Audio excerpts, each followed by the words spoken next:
பண்ணி ஓபன் பண்ணா எல்லாருக்குமே நல்லாவே தெரியும் ஜேம்ஸ் கேமரோட அவட்டார் மூவி எவ்வளவு ஃபேமஸ்னு. ஆனா அந்த படத்தை எங்க இருந்து எடுத்திருப்பாங்க? பிரபு அவர்களும் கவுண்டமணியும் நடிச்ச வியட்நாம் காலனி அப்படிங்கிற படத்துல இருக்க ஒரு சின்ன ஸ்கிரிப்ட தழுவி தான் அந்த படம் இருக்கும். அம்மாவா இல்லையா? அந்த படத்துல பிரபு ஒரு கிராமத்துக்கு போவாரு. அங்க இருக்க மக்களோட மக்களா வேலை செஞ்சு பேசிக்கிட்டு இருப்பாரு. அவருக்கு கொடுக்கப்பட்ட டாஸ்க் என்ன? அங்க பேசி அங்க இருக்கவங்க எப்படியாச்சும் அந்த காலனியை விட்டு வெளியில அனுப்பி அங்க ஒரு கார்ப்பரேட் கம்பெனியை கொண்டு வரணும் அப்படிங்கிற மாதிரி தான் ஒரு ஸ்கிரிப்ட் இருக்கும். அது அப்படியே ஒரு பெரிய பட்ஜெட்ல எடுத்தாதான் அவட்டார் மூவி. நேத்து நான் டெவில்ஸ் ரிட்டர்ன் நம்ம சந்தானம் அவர்களோட படம் பார்த்தேன். அந்த படத்தை நான் பார்க்கும்போது இப்ப எப்ஸ்டைன் ஐலண்ட் பத்தி ரிவீல் ஆன விஷயங்களுக்கும் அந்த படத்துல இருக்க விஷயங்களுக்கும் நிறைய கனெக்ஷன் இருக்கு. அது ஒரு காமெடியான ஒரு ஹாரர் ஃபில்மா இருந்தாலுமே கூட நல்லா நோட் பண்ணி பாருங்களேன். அந்த படத்துல சந்தானம் அந்த கேரக்டரா அந்த படத்து உள்ளுக்கு போனதுக்கு அப்புறம் அந்த ஷிப் பிரேக் ஆயிடுது. அதுக்கப்புறம் எல்லாத்தையுமே ஒரு தனியான ஒரு ஐலண்டுக்கு தான் கூட்டு போறாங்க.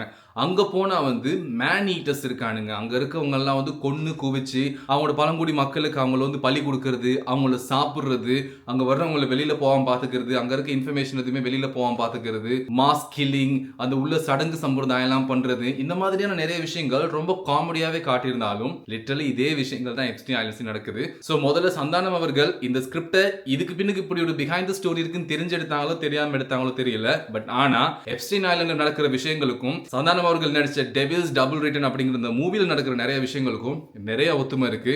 ஜோக்ஸ் அப்பார்ட், தி எப்ஸ்டைன் ஃபைல்ஸ் பத்தி நம்ம எல்லா இடங்களையும் இப்ப ரொம்ப பரவலா பேசிக்கிட்டு இருக்கோம். இந்த எப்ஸ்டைன் ஃபைல்ஸ்ங்கிற டாபிக் ஆரம்பிச்சோன்னா உடனே ஸ்கிப் பண்ணிடுறாங்க. இதுல நிறைய விஷயங்கள் நம்ம கண்டிப்பா கன்சிடர் பண்ணி ஆகணும். ஒரு சில நேரங்களில் நம்ம கிட்ட இருக்க ஒரு பெரிய பிரச்சனை என்ன தெரியுமா? நமக்கு வந்தா மட்டும் தான் பிரச்சனை அப்படின்னு சொல்லிட்டு எப்ப பார்த்தாலும் ஒதுங்கியே இருப்போம். இல்லைனா அதை பத்தி கண்டுக்க மாட்டோம், தேட மாட்டோம், விசாரிக்க மாட்டோம், ஒண்ணுமே தெரியாது.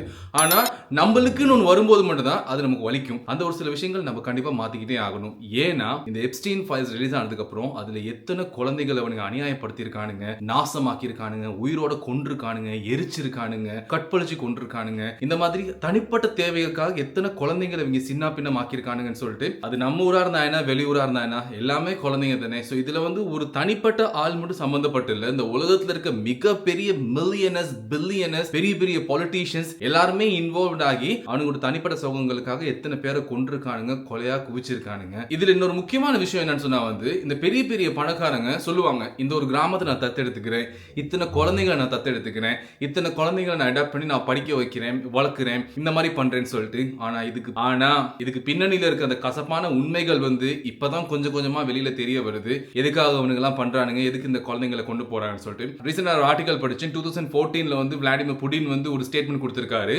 ஃபாரினர்ஸ் யாருமே ரஷ்யன் குழந்தைங்களை தத்தெடுக்க முடியாது அப்படின்னு சொல்லிட்டு. அதுக்கப்புறம் மசிவான குழந்தைகளை யுக்ரைன்ல இருந்து இவங்க அடாப்ட் பண்ணிருக்காங்க. சோ என்ன நடக்குது? இந்த குழந்தைங்க எல்லாம் இவங்க தத்தெடுக்கிறது வளர்க்கணும் அப்படிங்கிற ஒரு காரணத்தினால இல்ல. இந்த மாதிரியான ஒரு மாஸ் கில்லிங் பெரிய அளவுல இந்த குழந்தைகள் இவங்களோட சுயநலத்துக்காக கொன்னு குவிக்கிறதுக்காக தான் பண்றானுங்க. இந்த விஷயங்கள்லாம் இப்ப கொஞ்சம் கொஞ்சமா வெளியில தெரிய வருது, ஓரளவுக்கு ரிவீல் ஆகுது. எனக்கு தெரிஞ்சு பாருங்க, மார்க் மை வேர்ட்ஸ், இன்னொரு 5-10 வருஷத்துல அப்பட்டமா இந்த உலகத்துக்கு எல்லா விஷயமும் தெரிய வரும். இதுக்கு பின்னுக்கு யாரெல்லாம் இருக்கா, என்ன நடக்குது, என்ன நடந்துச்சு, மேபி இந்த மாதிரி பண்ற அந்த ஹைலண்டுக்கெல்லாம் சாதாரண மக்களுக்கு கூட உள்ள போயிட்டு என்ன பண்ணானுங்க அப்படிங்கறதெல்லாம் பாக்குறதுக்கான ஒரு வாய்ப்பு கிடைக்கும். அது பத்தின உண்மையெல்லாம் வெளியில வரும். அன்னைக்கு நம்ம யோசிப்போம், எவ்வளவு குழந்தைங்களை, எவ்வளவு பேரை இவனுங்க கொண்டு குவிச்சிருக்காங்க அப்படின்னு சொல்லிட்டு. ஒரு காலத்துல நம்ம ஹிட்லர் பத்தி பேசியிருக்கோம், ஒரு காலத்துல நடந்த மாஸ் கில்லிங் பத்தி பேசியிருக்கோம், வேர்ல்ட் வார் பத்தி பேசியிருக்கோம். இன்னைக்கு நடக்கிற இந்த மாடர்ன் வேர்ல்ட் வார் நம்ம கண்ணுக்கு தெரிய மாட்டேங்குது. நம்ம கண்ணுக்கு தெரியலங்கிறனால அது நம்ம பொய்ன்னு சொல்லிடக்கூடாது இல்லையா? அந்த ஒரு விஷயத்துல நம்மளும் கவனமா இருக்கணும். நீங்க வேணா கொஞ்சம் கூகுள் சர்ச் பண்ணி பாருங்க, எப்ஸ்டைன் ஐலண்ட், எப்ஸ்டைன் ஃபைல்ஸ் பத்தி பாருங்க.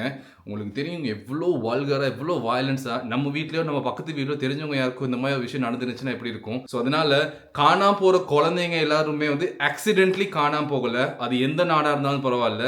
நீங்க லாஸ்ட் இயர்ல ஸ்டாட்டிஸ்டிக்ஸ் எடுத்து பாத்தீங்கன்னா தெரியும், ஒவ்வொரு நாட்டிலையும் எத்தனை குழந்தைங்க காணாம போறாங்கன்னு சொல்லிட்டு. இன்க்ளூடிங் இந்தியாலையும் ஆல்மோஸ்ட் 90,000 குழந்தைங்க காணாம போயிருக்காங்க. இதெல்லாம் ஆக்சிடென்ட்லி நடக்கிற விஷயம் இல்ல. இதுக்கு பின்னணியில எல்லாம் யார் இருக்கா, இதெல்லாம் என்ன பண்றாங்க அப்படிங்கிற விஷயங்கள்லாம் கண்டிப்பா ஒரு நாளைக்கு தெரிய வரும். அதுக்கு பின்னுக்கு இருக்கவங்களாம் ஒரு நாள் பெருசா மாட்டுவாங்க.